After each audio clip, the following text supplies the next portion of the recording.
ఇండియాలోనే #1 varicose veins hospital Avis vascular centre.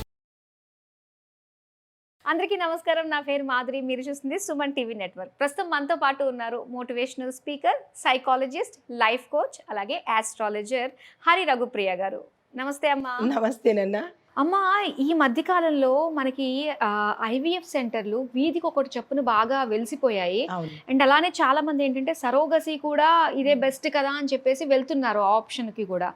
At the same time మనం ఒకటి చూసాము, ఒక ఇన్సిడెంట్ అయ్యింది ఒక ఫర్టిలిటీ సెంటర్ దగ్గర నుంచి. చాలా దారుణంగా చాలా మంది తండ్రి ఎవరో కూడా తెలియనంతగా పిల్లలు పుడుతున్నారు అని చెప్పేసి ఇలాంటివన్నీ జరుగుతున్నాయి కదా. అసలు పిల్లలు పుట్టకపోవడానికి రీజన్స్ ఏవై ఉంటాయమ్మా అసలు జాతక పరంగా చూసుకుంటే గనక? చాలా చక్కని క్వశ్చన్ ఇది.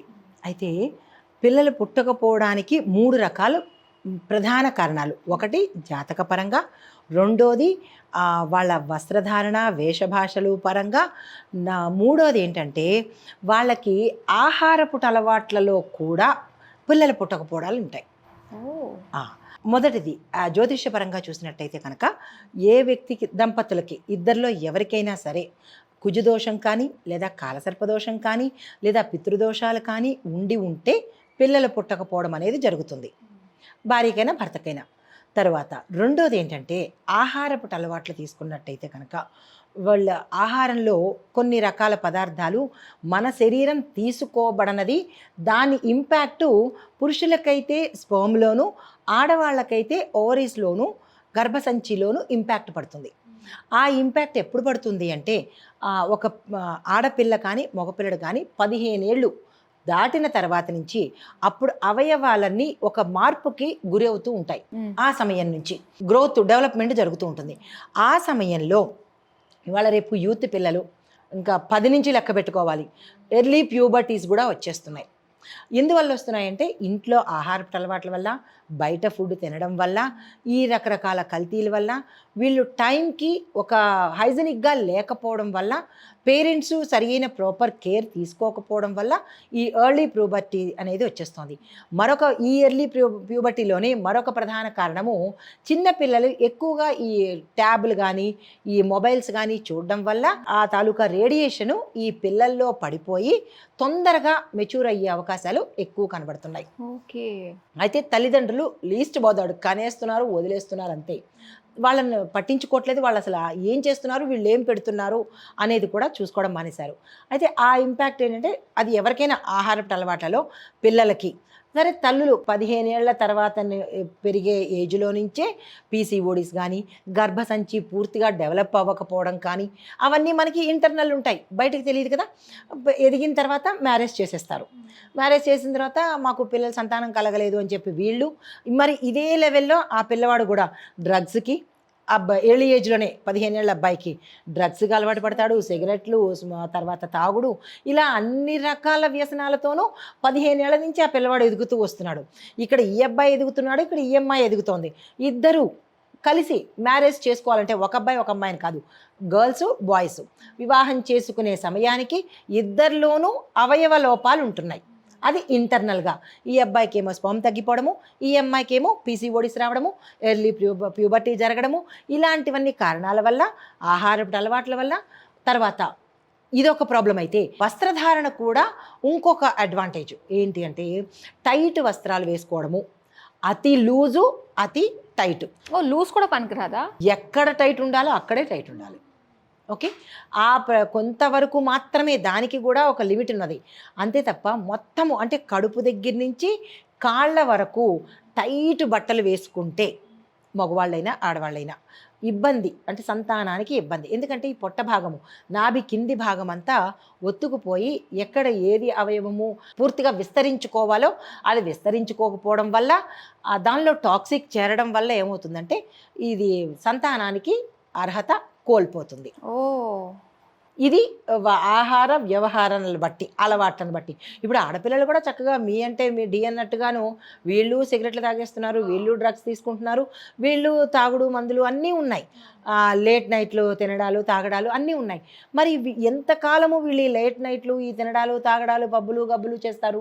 ఒక ఏజ్, ఒక 25-30 వచ్చేటప్పటికి పెళ్లి చేసుకోవాలిగా. ఆ పెళ్లి చేసుకున్నప్పుడు మీరు పాడు చేసుకున్న ఈ శరీరాన్ని పిల్లలకి పెళ్ళికి ఎక్కడ అర్హత ఉంది? ఆల్రెడీ పాడైపోయింది కదా లోపల. మన బయటకు కనపడేదైతే మందు వేస్తాము, లోపల కనపడే ఆర్గాన్స్ అన్నీ పాడైపోయినప్పుడు మరి దానికి ఎక్కడ మందు వేసేదానికి టైం ఉంది? లేదు, దానికి అవకాశం కూడా లేదు. కాబట్టి పిల్లలు కలగటం లేదు. ఇదొకటి ఏంటంటే వీళ్ళ ఆహార వ్యవహారాలు బట్టి. అయితే తర్వాత వీళ్ళు వాడే బళ్ళు ఎక్స్క్లూజివ్ బాయ్స్కి ఏంటంటే, బాయ్స్ వెహికల్స్ చూసారా మీరు ఎప్పుడైనా? టూ మచ్ క్లోజ్డ్గా ఉంటుంది. అంటే వీళ్ళు ఎల్ షేప్లో కూర్చోకుండా, అంటే ఎవరైనా సరే ఎల్ షేప్లో కూర్చున్నట్టయితే స్త్రీ అయినా అంటే గర్ల్ అయినా బాయ్ అయినా సరే వాళ్ళ స్పైనల్ కార్డ్ కావచ్చు, పొట్ట భాగం కావచ్చు, కరెక్ట్గా వర్క్ చేస్తుంది. ఎప్పుడైతే వీళ్ళు ఎల్ షేప్లో అంటే 90 degreesలో కూర్చుంటారో, బాగా బెండ్ అయిపోయి ఈ షేప్లో కూర్చుంటారో, ఆ పెట్రోల్ ట్యాంక్ ఉంటుంది కదా వెహికల్స్కి, ఆ పెట్రోల్ ట్యాంక్ అది ఆల్రెడీ మెటల్, దానిలో వేసేది కెమికల్. ఈ రెండు రియాక్షన్ సన్లైట్కి తగిలి ఈ రెండు రియాక్షన్ అయ్యి ఎక్కడ ఇంపాక్ట్ పడుతోంది ఆ పిల్లాడికి? అవును, అవుతోంది కదా. ఆ కెమికల్ రియాక్షన్ వల్ల ఈ పిల్లవాడికి కొంత ఏజ్ వచ్చేటప్పటికి ఉండవలసిన కౌంట్ ఉండకుండా తగ్గిపోతూ వస్తుంటుంది. మరి వీళ్ళిద్దరూ పెళ్లి చేసుకునే సమయానికి ఇటు అమ్మాయిలోనూ లోపాలున్నాయి, అటు ఆ అబ్బాయిలోనూ లోపాలున్నాయి. వ్యవహారపరంగా, ఆహారపరంగా, వస్త్రధారణ పరంగా, వాళ్ళు వాడే వెహికల్స్ పరంగా. బండి మీద కూర్చున్న అబ్బాయి అలాగే కూర్చుంటాడు, మరి ఆనుకుని కూర్చోవాలంటే అమ్మాయి కూడా అలాగే వంగాలిగా. ఎప్పుడైతే అలా వంగిందో అమ్మాయి స్పైనల్ ఏమవుతుంది? ఇబ్బంది పడి వంగిపోయి ఉంటుంది కదా. వంగిపోయి ఉన్నప్పుడు ఇద్దరు పిల్లలకి అనర్హమవుతారు. ఎప్పుడైతే అనర్హమయ్యారో అప్పుడు మనం ఎక్కడికి వెళ్ళాలి? వెంటనే సరోగసికి వెళ్ళాలి. అయితే దీన్ని అడ్వాంటేజ్ చేసుకుని ప్రతి ఒక్కళ్ళు బాగా తెలివి మీరిపారు కదా. దీన్ని అడ్వాంటేజ్ తీసుకుని ఈ సరోగసికి సంబంధించిన, ఇదివరకు అసలు సరోగసి అంటే ఏమిటో ఉన్నదా? ఒక 15 ఏళ్ల క్రితం చూద్దాము. పిల్లలు లేకపోతే చెట్ల చుట్టూ పుట్ల చుట్టూ తిరిగి, డాక్టర్ల చుట్టూ తిరిగి, మందులు మాకులు తిని వీళ్ళే కనేవారు. కానీ ఇప్పుడేమవుతోంది? రకరకాల పుట్టగొడుగుల్లాగా ఈ సరోగసిలు, ఈ గసిలు, ఆ గసిలు వచ్చేసాయి. అక్కడ ఏం జరుగుతోంది? వీళ్ళని అడ్వాంటేజ్ తీసుకుని యాక్చువల్గా చేయాలి అంటే పోనీ అంత కష్టం వచ్చినప్పుడు భర్తదే తీసుకుని ఈ అమ్మాయికి లోపమైతే భర్త ద్వారా కలిగించాలి సంతానాన్ని, లేదా అతనికి లోపమైతే ఈమెకు వేరే అంటే కొంత దానికి కూడా ఒక లిమిటేషన్స్ ఉంటుంది, దాని ద్వారా ఈ పిల్లకి చేయించాలి. లేదు ఇద్దరిలో లోపం ఉన్నది అంటే కనుక దానికి ఏం చేయాలంటే ఈ సరోగసిల్లో నియమ నిబద్ధతగా పాటించేవాళ్ళు, చేసేవాళ్ళు మొదట్లో ఉండేవాళ్ళేమో, ఇప్పుడు లేదు. అంతా డబ్బు డబ్బు డబ్బు డబ్బు. దీనికి ఏం చేస్తున్నారు వీళ్ళు? ఎవరు కనబడితే వాళ్ళు ఆ హాస్పిటల్స్ కిందనో లేకపోతే చుట్టుపక్కల బెగ్గర్స్ ఉంటే వాళ్ళకు 1000-10,000 దానికి పేరు కూడా పెట్టేశారా? అయ్యో మేము ఇంకా వస్త్రదానము, గోదానము, భూదానాలు విన్నాం, ఇది కూడా పెట్టేసేసింది. వెరీ గుడ్, వెరీ గుడ్, బాగుంది. అయితే ఈ వీర్యదానము, ఆ దానం ఎవరిస్తుంటారు? ఎవరో దారిని పోయేవాడు ఇస్తుంటాడు, ఒక 500కి 100 రూపాయలకి ఇస్తుంటాడు కదా. అయితే అవును నేను విన్నాను ఇదేదో. అయితే హాస్పిటల్స్ కిందన ఉండే ముష్టి వాళ్ళు కానీ, టీ షాపులకు వచ్చేవాళ్ళు కానీ ఏముంది, వాళ్ళకి పెద్ద ఇదేముంది, ఒక 1000-500 ఇచ్చేస్తారు. మళ్ళా వచ్చేదే కానీ అది తగ్గిపోయేది కాదు కాబట్టి ఇచ్చేస్తారు. దాన్ని వీళ్ళు ఏం చేస్తున్నారు? వీళ్ళకి అమ్మేస్తున్నారు. అయితే ఇది దందా కింద అవుతుందా, లేకపోతే న్యాయం చేస్తున్నారా? ఎవరికో పెట్టేస్తే అది ఏమని చెప్పాలి? ఆ వచ్చే ప్రొడక్షన్ ఎలా ఉంటుంది? అవును కదా. రోగాలు ఉండొచ్చు, రుచులు ఉండొచ్చు, తర్వాత వాళ్ళ ఇంట్లో అంటే ఇప్పుడు దీన్ని బట్టే కదా మనకి డిఎన్ఏ ఉంటుంది. ఆ డిఎన్ఏలో ఏది ఉంటుందో, సపోజ్ ఒక దొంగ అయి ఉంటాడు అనుకుందాం, ఆ దొంగ తాలూకా లేదా ఒక సైకో ఉంటాడు, ఇంకోడెవడో ఉంటాడు, ఆ రక్తమే ఈ పిల్లల్లో కూడా వచ్చి మరొకడు తయారవుతుంటాడు. రక్తబీజుడికి ఒక రక్తం కింద పడితే 100 మంది రక్తబీజులు వచ్చినట్టుగా మళ్ళీ ఇలాగే సొసైటీ తయారవుతుంది.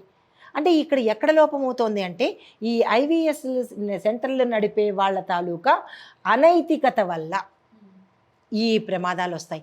అది ఏదో చేసేస్తున్నాము, ఏదో పెట్టేస్తున్నాము అంటే కాకుండా దీనికి ఒక చట్టం లేకపోవడము, రిజిస్ట్రేషన్ లేకపోవడము, తర్వాత దీని మీద ఒక కంట్రోలింగ్ లేకపోవడము, ఆ డబ్బుల కోసమో లేదా వాళ్ళు ఇచ్చే దేనికోసమో వీళ్ళు అమ్ముడు పోయి సర్టిఫైడ్ చేసేసేయడము, ఇలాంటివేవో వెనకాల జరుగుతుంటేనే తప్ప ఇది అంత విచ్చలవిడితనం అనేది ఉండదు. మరి రేపొద్దున రాబోయే ప్రోడక్ట్ ఎలా ఉంటుంది? చాలా దారుణంగా ఉంటుంది ఇది. సో ఇలాంటి వాటికి సాధ్యమైనంత వరకు వెళ్ళకపోవడమే మంచిది. అలాంటి పిల్లలు పుట్టి సమాజానికి ఇలాంటి దరిద్రాన్ని అంటగట్టే బదులు పిల్లలు లేకపోవడమే మంచిది. అంతే కదా. అది వీళ్ళ కడుపులోకి చేరి మళ్ళీ వీళ్ళకి కూడా ఇబ్బందే కదా. ఈ తల్లి భరిస్తూ ఉంటుంది, ఆ దానివల్ల ఏమొచ్చాయో తెలియదు కదా. రోగాలు రావచ్చు, ఒక టెస్టులు గిస్టులు ఉండవు. ఎవరిది పడితే వాళ్ళది తీసుకున్నప్పుడు ఇంకా టెస్ట్ ఎక్కడుంది అక్కడ? దీని గురించి కాస్త ఆలోచిస్తే దేవుడా చాలా. అంటే సమాజాన్ని మనం మొదట్లో అనుకున్నట్టుగానే జాంబీల్ని తయారు చేయిస్తున్నారు. అది ఇది ఒక రకమైన వైరస్ తయారవడమే. ఒకప్పుడెప్పుడో చైనాలో ల్యాబ్లో వైరస్లు ఎలా పుడుతున్నాయో ఇక్కడ మన ఇండియాలో కూడా ఇలాంటి వైరస్లు తయారవుతున్నాయి. మరి అంటున్నారు వీర్యదానము. చాలా బాగుంది ఇది. అయితే మనం ఇంకా చెప్పుకోవచ్చు, ఇంకా వస్త్రదానం గురువారం రోజు పసుపు దానం చేయండి అని చెప్పినట్టుగా ఈయన పిల్లలు లేని వాళ్ళకి వీర్యదానం కూడా చేసుకోండి, గ్రహాలు సంతోషిస్తాయి అని కూడా దాష్టీకం వచ్చేసింది అనమాట. మారుతున్న కాలంతో పాటుగా కొత్త ఈశ్వర, అది ఎంత అనైతికత మాది. దానికి ఒక పేరు కూడా పెట్టారా, దానం అని పేరు పెట్టారా? నిజంగా జాతక పరంగా ఉన్నది ఒక ఎత్తు అయితే ఒకటి స్వయంకృత అపరాధం, అది మనం చేసుకుంటున్నాం. స్వయంకృత అపరాధాలే. ఒక జాతకంలో ఉన్నదానికి పరిహారం ఉంటుంది, కానీ దీనికి పరిహారం లేదు. కావాలని మనమే పొయ్యిలో వేళ్ళు పెట్టుకుంటున్నాం అన్నమాట. ఇది ఈ విషయంలో మాత్రం చాలా, అంటే ప్రతి విషయాల్లోనూ జాగ్రత్తలు తీసుకోవాలిరా.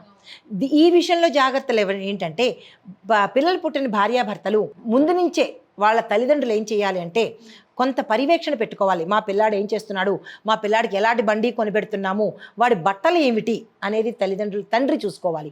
ఇక్కడ ఆడపిల్లకి నేను ఎలాంటి బట్టలు ఇస్తున్నాను, ఎలాంటి తిండి పెడుతున్నాను నా పిల్లకు అనేది ఈ తల్లి చూసుకున్నట్టయితే కనుక మంచి అమ్మాయి మంచి అబ్బాయి తయారవుతారు.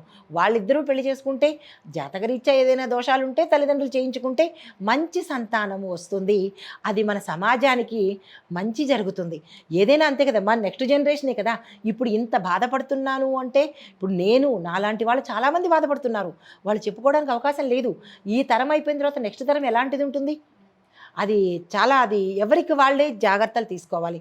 కొన్ని చట్టం తీసుకోగలిగితే కొన్ని ఇప్పుడు ఈ జనరేషను అలాంటి ఐవీఎఫ్లకి వెళ్లకుండా మీ పిల్లల్ని మీరు కాపాడుకొని చక్కగా చూసుకొని మంచిగా పెళ్లి చేసుకుంటే మంచి సంతానం వచ్చే అవకాశం కనబడుతోంది. అది మీరు సమాజానికి దానాలు ఇవ్వక్కర్లేదు, ధర్మాలు చేయక్కర్లేదు, ఒక మంచి ప్రోడక్ట్ని సమాజానికి ఇవ్వండి. చాలా మంచిగా తెలియజేసినందుకు ధన్యవాదాలు. నమస్తే.